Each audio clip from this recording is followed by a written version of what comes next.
Good morning my dear students, welcome back. So in my previous video I was talking about gas laws. So I already explained one law, that is Boyle's law. Boyle's law na explain ಮಾಡಿದ್ದೀನಿ. ಈಗ ನಾವು Charles law ಕಡೆ ನೋಡೋಣ.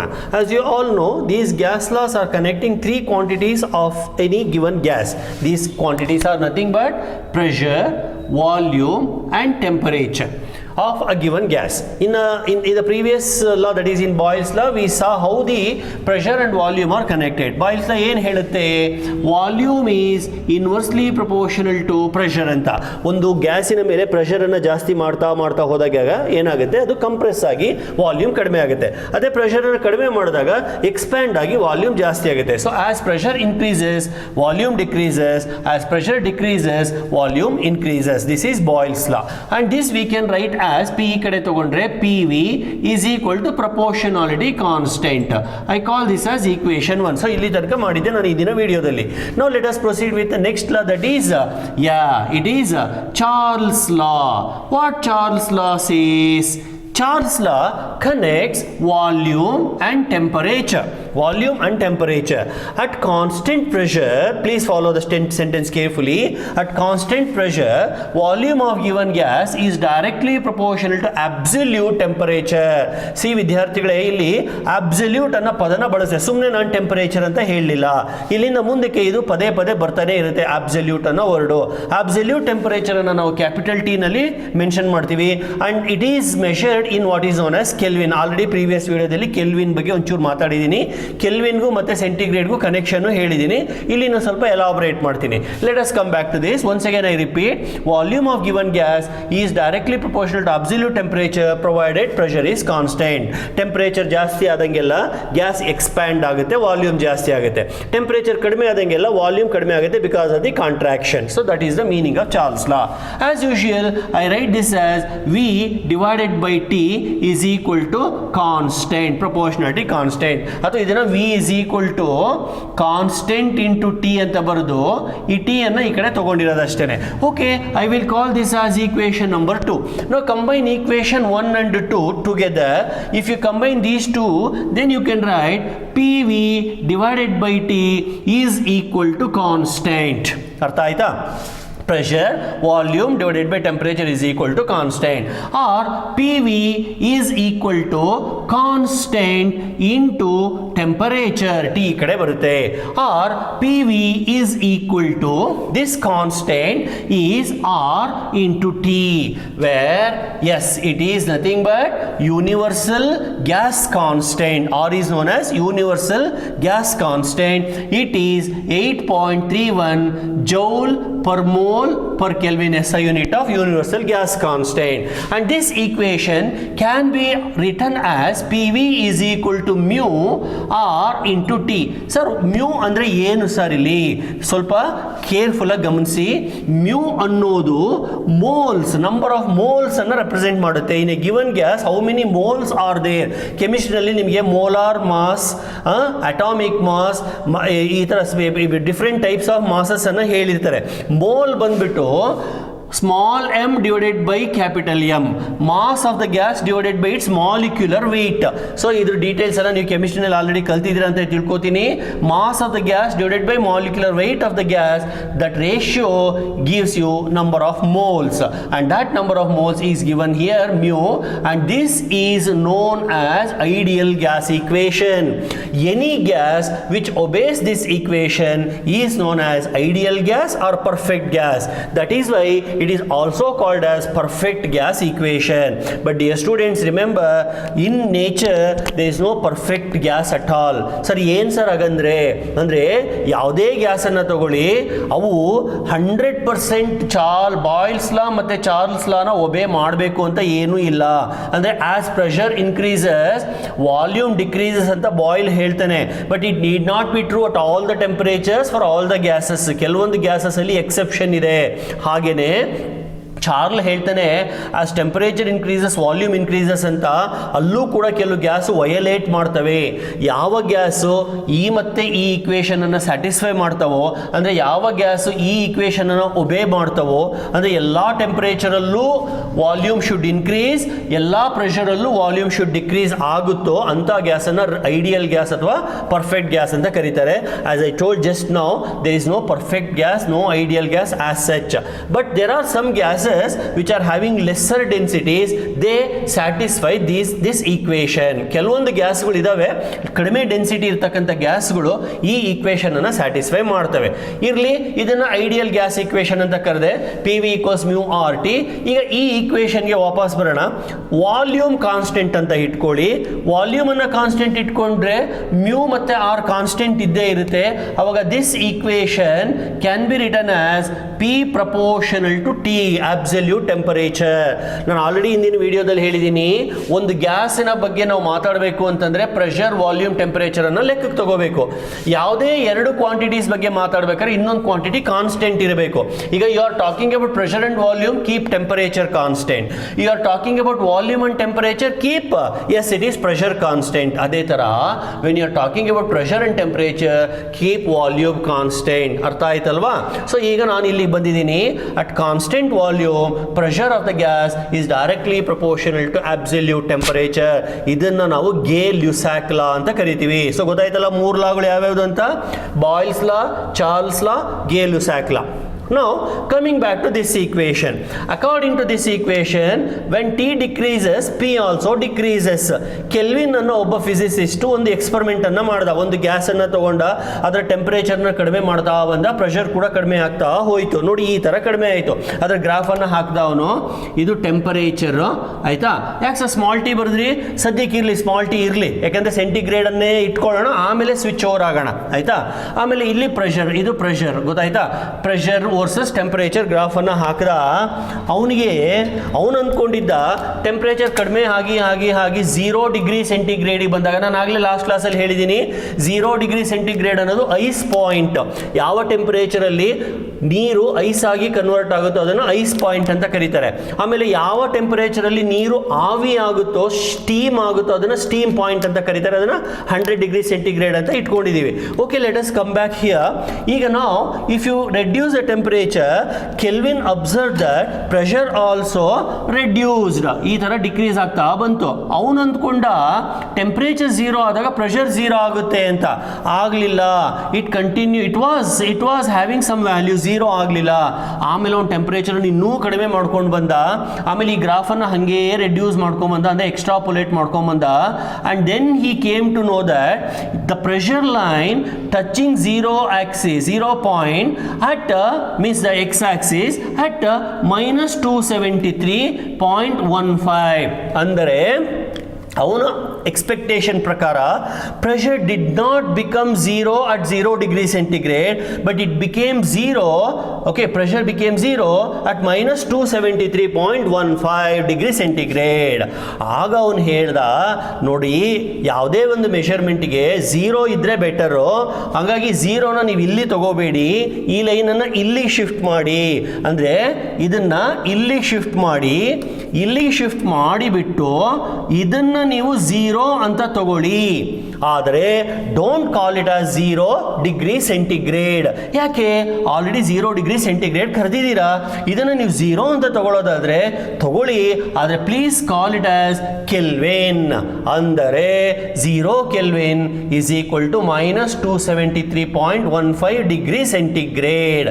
So 0 Kelvin is equivalent to minus 273.15 degree centigrade ಅಂತ ಒಂದು suggest ಮಾಡ್ದ. ಅಂದ್ರೆ ನಿಮ್ಮ ಯಾವುದೇ ಮೆಷರ್ಮೆಂಟ್ 0 ಇಂದ ಶುರು ಆದರೆ ಬೆಟರ್. ಇದನ್ನು ನಾನು ಆಲ್ರೆಡಿ ಹೇಳಿದ್ದೀನಿ.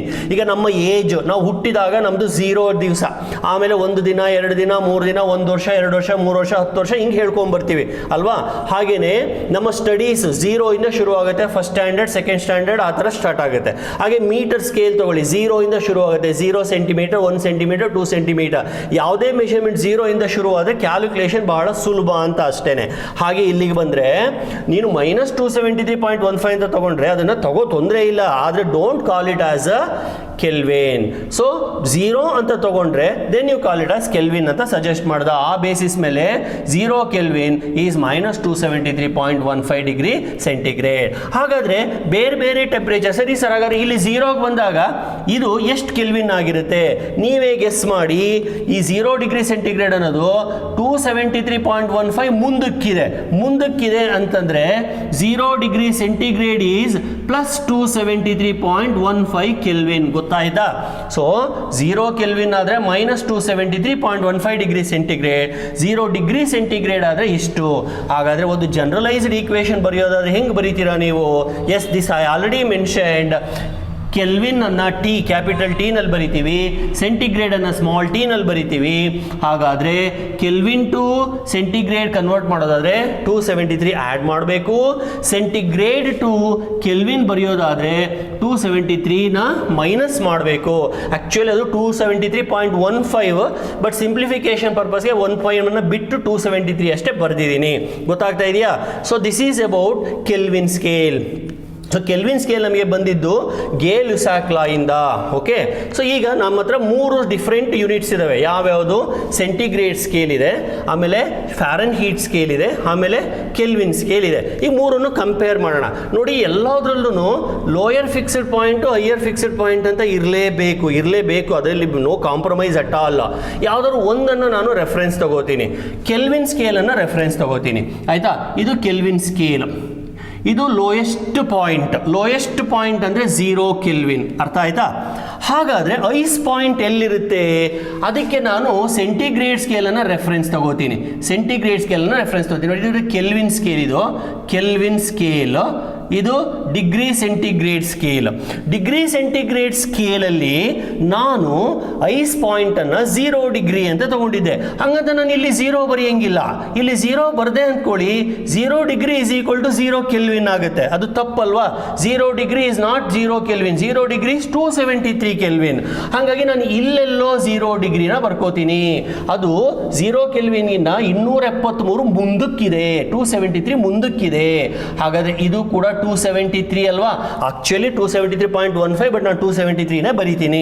ಅರ್ಥ ಆಗ್ತಿದೆಯೇನಪ್ಪ? ಸರಿ ಸರ್, ಗೊತ್ತಾಗ್ತಿದೆ. ಹಾಗಾದ್ರೆ 0 ಡಿಗ್ರಿ ಸೆಂಟಿಗ್ರೇಡ್ ನಾನು ಏನಂತ ಕರೆದಿದ್ದೆ? Yes, you are correct, I called it as ice point. ಹಾಗಾದ್ರೆ ಕೆಲ್ವಿನ್ ಸ್ಕೇಲಲ್ಲಿ ಐಸ್ ಪಾಯಿಂಟ್ ಯಾವುದು? 273. So this is ice point. Okay, ಹಾಗೆ ಮುಂದಕ್ಕೆ ಹೋಗಿ 0 ಡಿಗ್ರಿ ಇದಾದ್ರೆ 100 ಡಿಗ್ರಿ ಇಲ್ಲೆಲ್ಲೋ ಇರಬೇಕಲ್ವಾ? 100 ಡಿಗ್ರಿ ಇರಬೇಕಲ್ವಾ? ಎಸ್ ಸರ್, ಇರಬೇಕು. ಹಾಗಾದ್ರೆ 100 ಅನ್ನ ಕೆಲ್ವಿನ್ಗೆ ಕನ್ವರ್ಟ್ ಮಾಡಿದ್ರೆ ಏನಾಗುತ್ತೆ? 100 ಅನ್ನ ಕೆಲ್ವಿನ್ಗೆ ಕನ್ವರ್ಟ್ ಮಾಡೋದಾದ್ರೆ 100 + 273, that means 373. Yes, very good. What is this 100? Sir, ಅದು ಬಾಯ್ಲಿಂಗ್ ಪಾಯಿಂಟ್ ಅಲ್ವಾ ಸರ್? ನೀರು ಸ್ಟೀಮ್ ಆಗಿ ಕನ್ವರ್ಟ್ ಆಗೋ ಪಾಯಿಂಟ್ ಅಲ್ವಾ sir? Yes sir, that means this is nothing but steam point. So ice point, steam point. ಇದು steam point, ಇದು ice point. ಇದು kelvin scale ಆಯ್ತು, ಇದು ಫ್ಯಾರನ್ಹೀಟ್ ಸ್ಕೇಲ್ ಆಯ್ತು. ಈಗ ಬರೋಣ, ಇದು ಕೆಲ್ವಿನ್ ಸ್ಕೇಲ್ ಆಯ್ತು, ಇದು ಸೆಲ್ಸಿಯಸ್ ಸ್ಕೇಲ್ ಆಯ್ತು. ಈಗ ಬರೋಣ ಫ್ಯಾರನ್ಹೀಟ್ ಸ್ಕೇಲ್ಗೆ. ಫ್ಯಾರನ್ಹೀಟ್ ಸ್ಕೇಲಲ್ಲಿ 0 degree centigrade is equivalent to 32 degree Fahrenheit.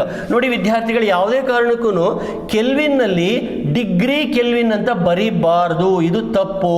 ಆಯ್ತಾ? ಅದೇ ಸೆಂಟಿಗ್ರೇಡ್ ಅಲ್ಲೂ ಮತ್ತೆ ಫ್ಯಾರನ್ಹೀಟ್ ಅಲ್ಲಿ ಬರೀಬಹುದು, ಅದು ಅಲೌಡ್. ಅದು ಇದು 32 ಆದ್ರೆ ಇದೆಷ್ಟಿರ್ಬೇಕು ಹೇಳಿ? ಗೆಸ್ ಮಾಡಿ ನೋಡೋಣ. ಗೆಸ್ ಅಲ್ಲ, please recall it. Yes, you are correct, it is 212 degree Fahrenheit. So summary ಹೇಳ್ತೀನಿ. 0 Kelvin, ice point is 273 Kelvin, steam point is 373 Kelvin. ಹಾಗೇನೆ ಇಲ್ಲಿಗೆ ಬಂದರೆ ಸೆಂಟಿಗ್ರೇಡ್ ಅಲ್ಲಿ ice point is 0 degree centigrade, steam point is 100 degree centigrade. ಫ್ಯಾರನ್ ಹೀಟಿಗೆ ಬಂದರೆ ice point is 32 degree centigrade, steam point is 212 degree Fahrenheit. Sorry, centigrade ಅಲ್ಲ, Fahrenheit. ಆಯ್ತಲ್ವಾ? Almost ಎಲ್ಲ ಕ್ಲಿಯರ್ ಆಯ್ತಲ್ವಾ? ಆದರೆ ಒಂದು ಇನ್ಫಾರ್ಮೇಷನ್ ಇನ್ನೂ ಮುಗಿಸಿಲ್ಲ ನಾನು. ಇನ್ನೂ ಇದು ಇನ್ಕಂಪ್ಲೀಟ್ ಇದೆ, ಪಾರ್ಷಿಯಲಿ ಇನ್ಕಂಪ್ಲೀಟ್ ಇದೆ. ಹೆಂಗೆ ಸರ್? ಇದನ್ನ 0 ಕೆಲ್ವಿನ್ ಬರೋದಲ್ಲ, ಇದನ್ನ ಏನು ಬರೀತೀರಾ ಸರ್? ಅಂದ್ರೆ ಸ್ಟಾರ್ಟಿಂಗ್ ಅದ್ರ ಬೇಸ್ ಲೈನ್ ಅನ್ನು ಏನು ಮಾಡ್ತೀರಾ ಸರ್? ಏನು ಮಾಡಂಗಿಲ್ಲ. 0 ಕೆಲ್ವಿನ್ ಅಂದ್ರೆ ಎಷ್ಟಪ್ಪ? -273.15 ಬಿಟ್ಬಿಟ್ಟಿದ್ದೀನಿ. ಸೊ ಇದು ಬೇಸ್ ಲೈನ್ -273. ಗೊತ್ತಾಯ್ತಾ ವಿದ್ಯಾರ್ಥಿಗಳೇ? ನಿಮ್ಗೊಂದು ಸಣ್ಣ ಅಸೈನ್ಮೆಂಟ್ ಅನ್ನ ಕೊಡ್ತೀನಿ. ಹಾಗಾದ್ರೆ ಇದು ಎಷ್ಟು ಇರಬಹುದು? ಗೆಸ್ ಮಾಡಿ. ಸರಿ, ಆ ವರ್ಡನ್ನು ಯೂಸ್ ಮಾಡಬಾರ್ದು ನಾನು. ಕ್ಯಾಲ್ಕುಲೇಟ್ ಮಾಡ್ತೀರಾ? ನಿಮಗೆ ಗೊತ್ತು ಹೆಂಗೆ ಕ್ಯಾಲ್ಕುಲೇಟ್ ಮಾಡೋದು, ಲಾಸ್ಟ್ ವಿಡಿಯೋದಲ್ಲಿ ನಾನು ತೋರಿಸ್ಕೊಟ್ಟಿದ್ದೀನಿ. ಓಕೆ, ಟಿ ಸಿ ಅಂದರೆ ಸೆಂಟಿಗ್ರೇಡಿಂದ ಫ್ಯಾರನ್ ಹೀಟ್ಗೆ ಹೋಗ್ಬೇಕಂದ್ರೆ T C is equal to ಒಂದು ಫಾರ್ಮುಲಾ ಇದೆಯಲ್ವಾ, 9/5 into T F plus 32. Okay, ಅದನ್ನು ಯೂಸ್ ಮಾಡಿಕೊಂಡು ಸಾಲ್ವ್ ಮಾಡಿ.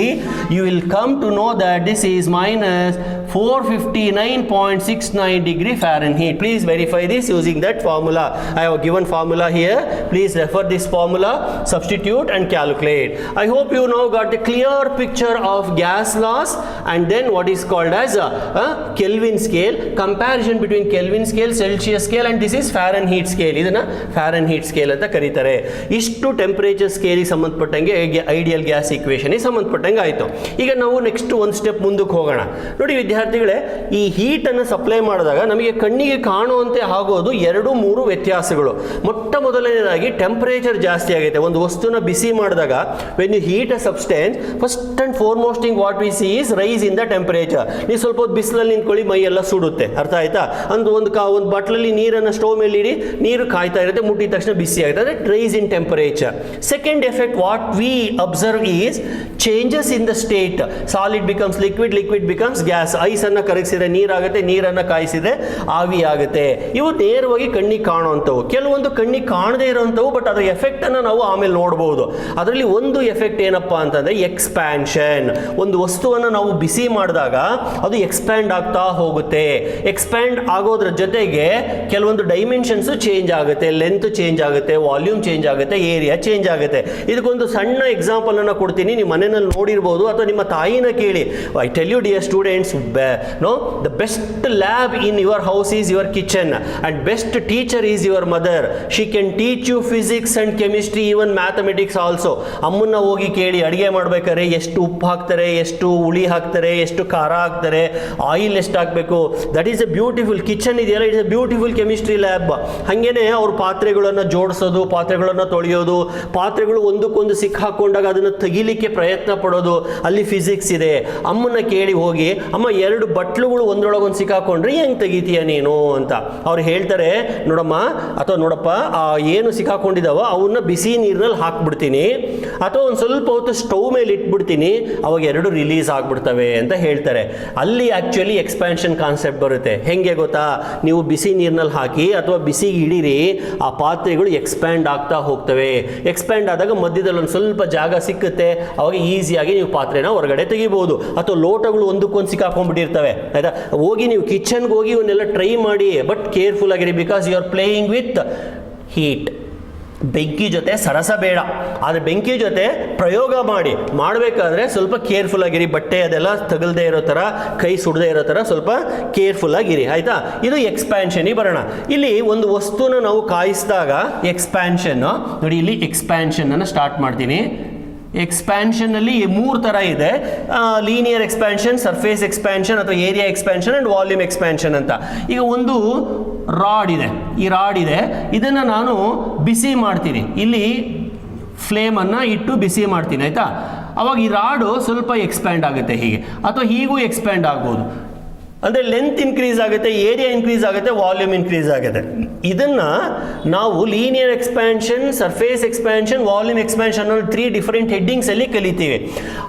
ಎಕ್ಸ್ಪ್ಯಾನ್ಷನ್ ಕಡೆ ಹೋಗೋ ಮುಂಚೆ ಒಂದು 2-3 ಎಕ್ಸಾಂಪಲ್ಸನ್ನು ಕೊಟ್ಬಿಡ್ತೀನಿ. ರೈಲ್ವೆ ಟ್ರ್ಯಾಕ್, ಆಗಲೇ ಬಿಗಿನಿಂಗ್ ವಿಡಿಯೋದಲ್ಲಿ ಹೇಳಿದ್ದೀನಿ, ರೈಲ್ವೆ ಟ್ರ್ಯಾಕ್ಗಳ ಮಧ್ಯೆ ಗ್ಯಾಪ್ ಕೊಟ್ಟಿರ್ತಾರೆ, ಅಲ್ಲಿ ಎಕ್ಸ್ಪ್ಯಾನ್ಷನ್ ಕಾನ್ಸೆಪ್ಟ್ ಇದೆ.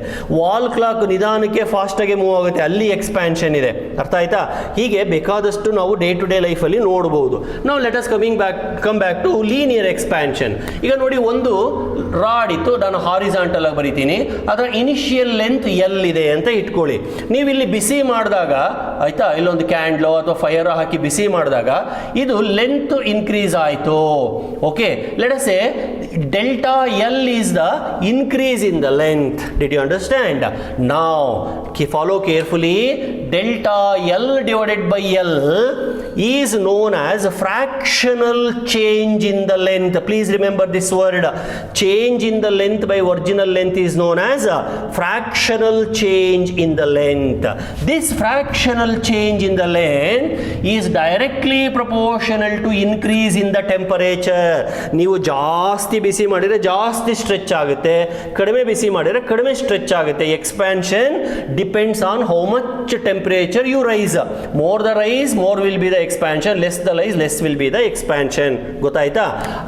As usual, whenever we have proportionality sign, we have to put constant. The same thing I do here. Delta L by L is equal to alpha L. Please don't get confused between these two symbols. ಒಂದೇ ತರ ಇದೆ. ಇದನ್ನ proportionality symbol ಅಂತೀವಿ, ಇದನ್ನ alpha ಅಂತೀವಿ. Into delta T. ಅರ್ಥ ಆಯ್ತಾ ವಿದ್ಯಾರ್ಥಿಗಳೇ? Yes sir. So now alpha L is known as coefficient of linear expansion. Alpha L ಅನ್ನ ಏನಂತ ಕರಿತೀವಿ? Coefficient of linear expansion. That alpha L is equal to delta L divided by L. ನೋಡಿ, ಇವೆಲ್ಲ simple mathematical operations, ಇವನ್ನೆಲ್ಲ ಜಾಸ್ತಿ explanation expect ಮಾಡಬಾರ್ದು. ಆಯ್ತಾ? ಇದು ಡಿವೈಡೆಡ್ ಬೈ ಡೆಲ್ಟಾ ಟಿ ಈ ಕಡೆ ಬಂತು ಇಲ್ಲಿ. ಗೊತ್ತಾಯ್ತಾ? This is alpha L. Alpha L is the coefficient of linear expansion. ಒಂದು ಮಾರ್ಕಿಗೆ ಕೇಳ್ತಾರೆ, define coefficient of linear expansion. It is the ratio of fractional change in the length to the rise in temperature.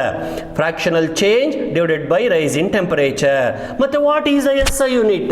ನೋಡಿ, ಮೇಲ್ಗಡೆ ಏನು unit ಇಲ್ಲ, because length by length no unit. Divided by kelvin, ಅಲ್ಲಿಗೆ final ಆಗಿ SI unit ಬಂದು per kelvin ಅಷ್ಟೇನೆ. Coefficient of linear expansion is measured in per kelvin.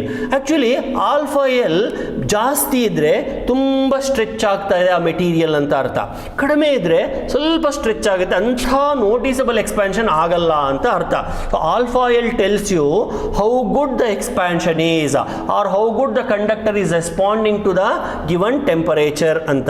Alpha L ತರನೇ we have alpha A. Alpha A ಬಂದು surface expansion, area expansion. ಬರೀ length ಅಷ್ಟೇ ಅಲ್ಲ, ಏರಿಯಾನು ಎಕ್ಸ್ಪ್ಯಾಂಡ್ ಆಗುತ್ತೆ.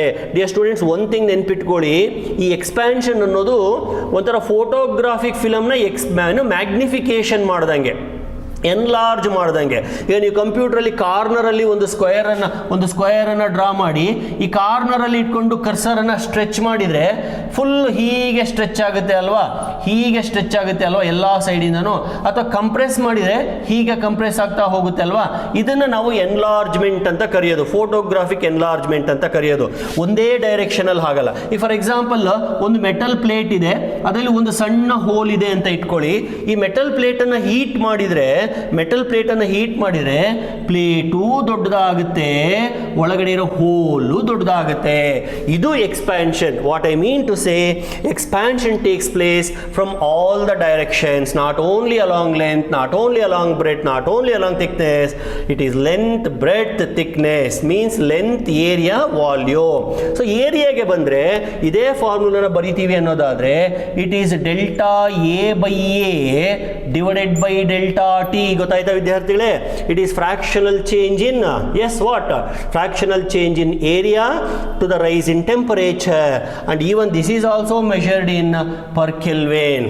And finally alpha volume, it is delta V by V whole thing divided by delta T. Even this is also measured in per Kelvin. So linear expansion, surface expansion, volume expansion, and these are connected through one beautiful equation.